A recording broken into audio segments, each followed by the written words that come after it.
Hi, I'm Simon Duke, Managing Editor at Expana. Today is March the 5th, and the Middle East conflict is in its 6th day.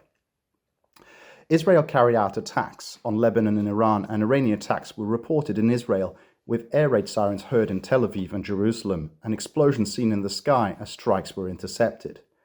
Across the region, explosions were reported in Qatar and Bahrain. Now, Azerbaijan says it was attacked by 2 Iranian drones.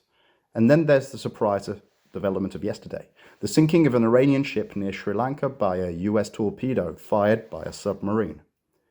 As a direct consequence, container shipping companies continue to halt bookings and divert vessels. The focus has grown over the past hours on fertilizer markets.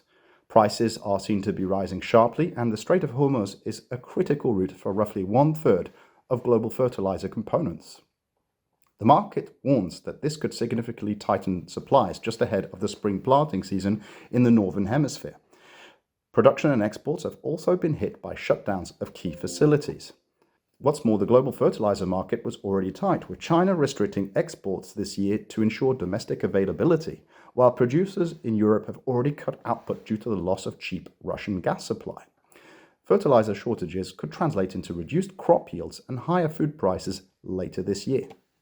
Despite heightened geopolitical risk, grain markets have been less volatile in the very short term, partly because global stocks remain relatively high and weather conditions are favorable in many production regions.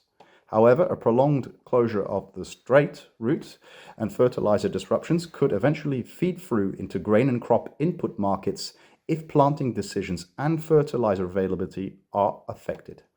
Now, quickly zooming on some other market developments, it is worth noting that seafood trade between Spain and the US could be impacted after Donald Trump threatened to halt all commerce with Spain, citing the country's refusal to permit US military use of its bases for strikes on Iran. Even before this, the Spanish octopus sector was dealing with tariff pressures and constrained supply.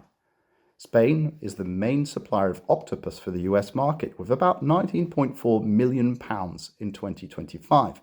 Any potential embargo targeting Spain would effectively eliminate 1/3 of US octopus imports. Also, global meat export powerhouse Brazil can be concerned. About 10% of Brazil's beef goes directly to the Middle East, and an additional 30 to 40% transits the region on its way to Southeast Asia and China. Although physical trade flows have not been formally interrupted, sources tell Expana that some carriers have already announced operational restrictions and emergency surcharges. And no major trade interruptions have been reported yet for Brazilian chicken exports. Approximately 1/3 of Brazil's chicken exports go to the Middle East and Northern African markets. If Brazil is shut out of the Middle East, it is likely to redirect product into Mexico and West Africa at more competitive prices. Market sources are telling Expana.